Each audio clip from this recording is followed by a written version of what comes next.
Tayo naman ng may bonding. Ingit kayo mga Singaporean people. Wow, what's that? Ano nga te? That's Singaporean laksa. Ay, talaga may Favorite ni Angel. Favorite ko to Angel. We're eating it here.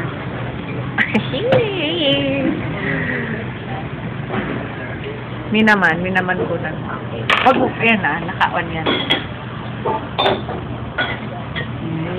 Ano ang masasabi ng fresh na fresh from Singapore? Lag kong IC. Kung hindi mo nakain ng laksa sa Singapore, dito mo siya kakainin sa Pilipinas. Ayan. Daw nakakain.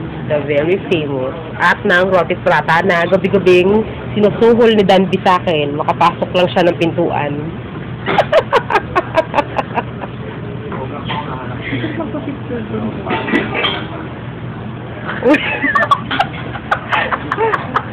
Magpapicture tayo. Katulog.